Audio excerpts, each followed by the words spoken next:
Welcome back to Next Gen Console Watch, our show following the latest gaming hardware. I'm Damon Hatfield. This week I'm joined by Nick Lamone here in studio. How's it going? We're also joined by Ryan McCaffrey, host of Podcast Unlocked, and Logan Plant, host of Nintendo Voice Chat. And this week we got the surprise announcement, some might say shocking announcement, from Sony that it is ending production of PlayStation discs in early 2028. So starting in 18 months, going forward, PlayStation will be an all-digital ecosystem. Your existing discs will work in your PS5 if it has a disc drive, but the PlayStation 6 will presumably not play discs at all. Now, the data shows the vast majority of people buy their games digitally today. That's a fact. But the 20% or so that still prefer physical feel very strongly about it, and there are all sorts of benefits to physical games, such as the resale value, the ability to lend or borrow games, and preservation. And even if you've been all digital for a while now, and this change won't even affect you, Sony is taking a choice away from you. So, Nick, let's start with you. What was your first reaction to this news? I woke up bright and early this morning, checked my phone, and was just immediately bummed out. I just could not think of something it just feels like we have crossed this threshold that we cannot turn back from.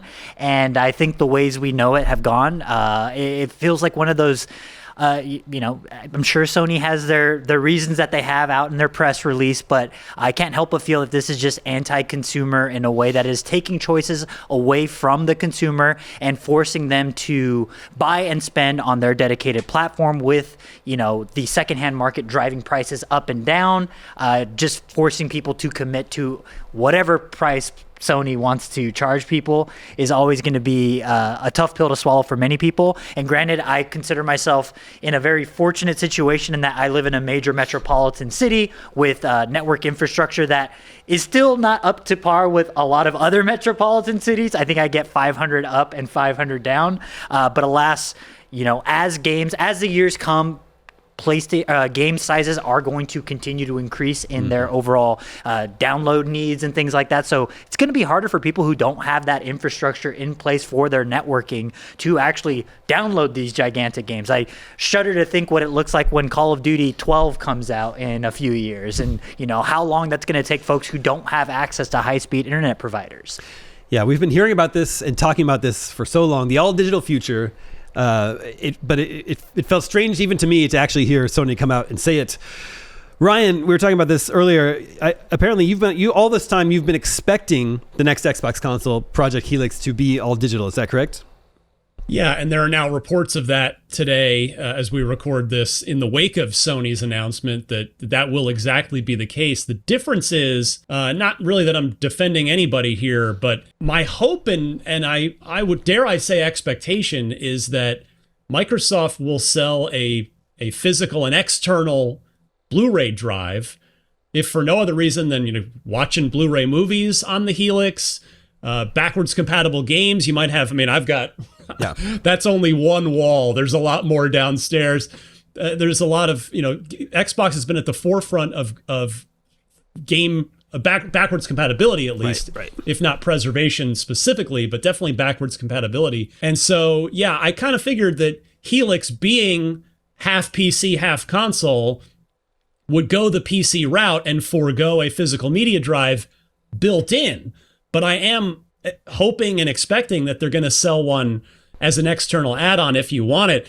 But with Sony's announcement, I don't know, maybe it's just my interpretation. The way they said that just we're done with this makes me think that the actual creators of Blu-ray aren't going to sell even an external attachment for the PlayStation 6. Again, I hope I'm wrong, but that was my takeaway from it. Yeah, there is the external hard or a disk drive that they sell for the PlayStation 5 Pro. I don't know, maybe it's possible that could be compatible with PlayStation 6. That could be one solution there. Yeah. But yeah, going forward, the PS6 is not going to get any new physical game releases for it, which is, again, we've been talking about this for a long time, but now that it's actually here, it's like, ugh. I can't help but feel a little bit of the dramatic irony of PlayStation making a name for itself and justifying early adoption with the PlayStation 2 having that onboard DVD drive for millions of people across the world, and suddenly that's kind of ripped away from them. What does that also say about just physical media in general? No, we're seeing physical disc being, whether it be movies, TV shows, or games, getting removed from store shelves nowadays. So I guess they are going with the trend. It's just, I guess I wasn't expected to be this quick and this almost violent in its announcement. Well, conversely, though, there is a healthy market. It's not the majority, but there is a healthy market for physical media in music. Like vinyl's as big now as I think or bigger, or at least it's as big now as it's been in decades. Even CDs and cassette tapes are sort of kicking around, but it's, especially vinyl and then even on the movie side, like Blu-ray releases of movies are still very much a thing, even in a streaming dominated digital culture, because we want to preserve these things. So it's like a rhetorical question. Why can't that be the case with games? And the answer is there's no good reason other than corporations wanting you to not trade in the game, not lend the game to a friend. It's purely there's just no actual consumer friendly justification for removing the option of physical media, in my opinion. Yeah, I totally agree. And we are seeing the famous scene from, I think his E3 2013, where PlayStation just completely owned Xbox and the Xbox One reveal, showing how easy it is to share games on that system. But let's bring Logan in. Where does this leave Nintendo? Logan, I feel like if physical game sales are only a small fraction of sales on PlayStation or Xbox, they're still quite a bit healthier on Nintendo's platform. Is that correct? Yeah, you mentioned an 80-20 split, but if you just look at the Nintendo ecosystem, if at their quarterly financial reports every few months, it's 50-50 between digital and physical revenue. That is such a more even split than on any of the other platforms. And I think that Switch 2, I expect to be the longest Nintendo console generation ever. I think it's going to easily go like 8 to 10 years, maybe longer than that. And they already have full on-board support for their cartridges. So I think physical is here to stay on Nintendo for a very long time. In Japan, the physical market is pretty big over there as well, and that's Nintendo's home market. And so I think I look at something like game key cards, which has been a huge controversy this generation for Nintendo, and I think for good reason. I don't really like them very much because it's essentially a shell of a cartridge that you then download the full digital game, but you need that key card to unlock it and play it on your system. But you can still sell that back. You can still lend that to a friend. It essentially acts as a physical game that you just need to download. Doesn't look as bad anymore now with today's announcement from PlayStation. So I think that's here to stay, but Nintendo first-party releases still come fully on the cart. Oblivion Remastered is getting a full physical release on Switch too. Like, I think that going forward for like boutique indie physical releases, Nintendo's going to be the place for that. I don't see this really changing their business strategy at all. It's just, it's ironic because, when the CD format came to games in the early 90s with the PlayStation, Sega Saturn, Nintendo stuck to their guns and stuck with cartridges, much more expensive to manufacture.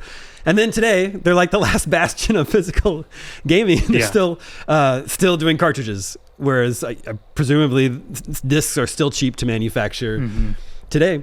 I don't know, there's clear business reasons why Sony would want to do this. Like we've been saying, like after they sell a physical game, there could be all sorts of transactions that happen with that game down the line that Sony sees no benefit from. Right. They can stop that from happening. Do you think there's anything to the actual manufacturing process not being worth it for them today because they're not selling enough copies? I just can't imagine it's that expensive to print games on disc. Yeah, today. I mean, the margin on games is software is how they've always made their money back, their actual revenue for console manufacturers. And so now it's just going to be a much larger margin because they control every single aspect of it. Yeah. So ultimately, it does make sense monetarily. It just feels like kind of hurting some goodwill there. Yeah. Hey guys, remember when game prices went up and we were like, oh, well, but if games go digital, then prices can go back down. That was never an excuse. I mean, I know the cartridge side of things is a little bit of a different story there, but certainly with the discs, with DVDs and Blu-rays, we're not really seeing any savings as consumers with the move to the all digital future. I mean, that also just goes to, back to the anti-consumer practice of it is when you don't have any competitive market, they can charge you whatever they'd like. And you'll have to just kind of suck it up if you want to play the latest and greatest from PlayStation. Yeah. Ryan, I saw someone say online that Sony's handed Xbox the easiest alley-oop ever. If they just want to keep physical games possible on Project Helix, that's where all those people that love physical can go to Xbox. I mean, again, I'd love to see it, but I expect that Microsoft they're everybody exists in this world of hardware getting more and more expensive. And if Microsoft had been considering a physical media drive in the Helix, I expect they probably cut it already before Sony made this announcement, because it's just what, if it's maybe 20%, as you said, of customers are going to use that physical media drive, at least for games. I know watching movies is another matter. That Microsoft's they're gonna want to save the parts cost on that and omit it. Again, prove me wrong, Microsoft. They certainly could win some goodwill, at least, from both gamers and people that watch movies. I mean, I'm definitely all digital on my Xbox and PlayStation games. I'm still very, I'm probably about 50-50 physical digital myself on my Switch. But I imagine I'm like a lot of people, where the only thing I use my Blu-ray drive for in my consoles is to watch movies. But I do like having it for that reason, because Same. I don't want another device just for playing Blu-ray movies. These consoles are perfectly capable of doing it, and I hope they continue to do so. Yeah, I agree. Logan, what we were just talking about, providing a home for physical games like that's just going to be Nintendo. Because like something like Call of Duty, this year's Call of Duty is coming to Nintendo Switch 2. If we were in 2028, Switch 2 would be the only place you could get a physical copy of Call of Duty. Yeah, I know. That's a super wild. Like we're in a place where Switch 2 is getting like current gen games. Yes, they're lesser versions, but we're still getting big AAA stuff on that platform and physical versions. So yeah, I think it's going to be a big destination for people. And I feel like Nintendo kind of laid out a path. Their recent headline was they're charging more for physical games than their digital games now. It's a $10 upcharge on the physical copy. Like Fire Emblem is 80 physical, 70 digital. And it's like that is a path that you can take that people weren't super thrilled with it at the time, but now compared to having no physical option at all, I think anybody would take that. And it's a way to make more money off your physical copies and kind of account for that production cost. So I guess I'm surprised that Sony's not doing that half step instead to still give people that option, but upcharge, because that I think that people wouldn't be as upset about as just, no, it's gone forever. Do you guys think the timing of this gives us any indication on PlayStation 6 timing? That's what some analysts were saying. Yeah, certainly. I don't think if this Switch goes into effect in early 2028, I wouldn't expect PS6 before then. Not that we necessarily were, but yeah, maybe 2028 is the year they sort of turn off the faucet in early 2028, and then fall 2028, the PS6 is out, all digital. I mean, the tinfoil hat theory I have is that Grand Theft Auto was like hey, people seem not thrilled about it, but like they're willing to put up with it. So let's just put the news out there now, get it out of the way. I think so. Yeah, it was kind of a shield. It's a Trojan horse, man. A frustrating part for me is like my whole backwards compatible library. Like if the PS6 has nothing, no disk drive whatsoever, it's like, man, I feel screwed because I spent 7 years building a PS4 physical library. I went digital on PS5 because I kind of felt like this was going to happen eventually, but it's like, am I going to have to hook up an old thing if I ever want to play one of those PS4 games? Like that's really frustrating. Bold of you to think that the PS6 might be compatible with PS4 games. Oh, I think, yeah, it's true. I didn't even think about that, but I guess I thought that they just carry it forward. I mean, if they wanted to win some goodwill, they would make it that way. But we already know that's not the case because they are shutting down the PlayStation 3 and Vita store this time next year. So a bit of a bummer, and also just a precursor to like, hey, this is what this reality actually looks like. I know recently PlayStation also revoked a bunch of movies from the digital platform that due to a licensing issue with Studio Canal. People owned, that people paid for. Well, they own the license to it, right? But they paid, I mean, yeah. No, 100%. It's a gross look, and it's just a glimpse into the future of what I can expect to see. And I was talking to Damon, like, granted, maybe I am a bit of an edge case, or maybe I think a lot of us are edge cases here at IGN, in that I wanted to replay Drakengard 3, and I only have two options. I can either buy the digital version on the PlayStation 3 storefront, connect my PS3, or I can dig through the IGN library and find it. Granted, that game is going for crazy pricing in the secondhand market right now, but the option is there, and that's the thing that I appreciate. But pretty soon, I'm only going to have to go with the physical release version of it because the PlayStation 3 store is going away. And now fast forward 20 years from now, when I want to play God of War 2018 on my PlayStation, maybe I'm just not going to be able to. 18 months. The countdown has started. You got 18 months to buy up any PlayStation physical games. We're definitely going to be sifting through the fallout from this announcement for a while. I know you viewers and listeners feel some sort of way about this, so that comment section is for you. I've seen a lot of comments today. I'll never buy another PlayStation console. I'm done with gaming. I don't know. We'll see. It's very easy to write this sort of stuff in a comment, but we'll see how upset people actually are when it comes time to possibly purchase a PlayStation 6. That's our show for this week. Thank you to Nick.